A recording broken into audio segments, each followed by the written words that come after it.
Hello all, my name is Sudhir Krishna from CSCC bearing roll number 05 denote. Today I am here to give the seminar from the subject Advanced Java Programming on the JSP. JSP stands for Java Servlet Page. In our syllabus it is fifth unit. So I am going to explain the entire life cycle of a JSP in this video. Let me share the life cycle of JSP. So there are certain phases in the JSP lifecycle. Starts from client and end at client.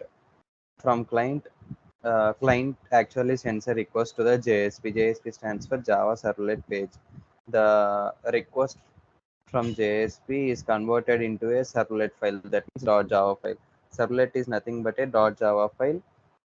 Uh, the thing that makes specials about servlet class is the normal class is extended with http servlet, then the java file is specifically known as servlet. So the JSP request is converted into a .java file with the help of JSP translator, and this .java file on running will generate a .class file with the help of the compiler. This class file is taken as an input to JRE and produces a servlet object. Now, what's the servlet object do? The servlet object generates the responses based on the request given by the client and produces the response and sends it back to the client with the help of HTTP servlet response class.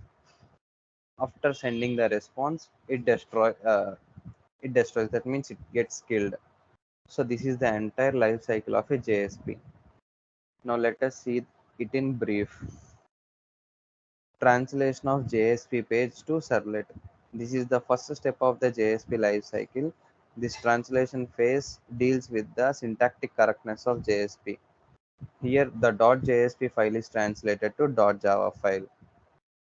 Now, the second step is compilation of JSP page. Here, the generated Java servlet file, that means .java file, is compiled to a class file. That means the compiler generates a .class file from a .java file. And the second step is class loading. The class loader loads the Java class file into the memory. The loaded Java class can then be used to serve incoming requests for the JSP page. This means the loader loads the classes based on the request generated by the client. The next step is instantiation. Here, an instance of the class is generated. The container manages one or more instances by providing responses to the request. The fourth step is initialization. JSP init method is called only once during the lifecycle immediately after the generation of the servlet instance from JSP. We know that lifecycle of a servlet contains two main methods, that is init, second one is service, and third one is destroy method. Similar to that of servlet, there are similar three methods provided by JSP. Those are JSP init method, and the second is underscore JSP service, and the third one is JSP destroy method. These work similar to that of three methods in servlet, but those are referred to servlet and these are referred to JSP. So JSP init method is called only once during the life cycle of a JSP, and it is used for the instantiation. And the service method is used for request processing. Generally, service method is used to serve the request raised by client. It takes the request object and response object as parameters. This method cannot be overridden.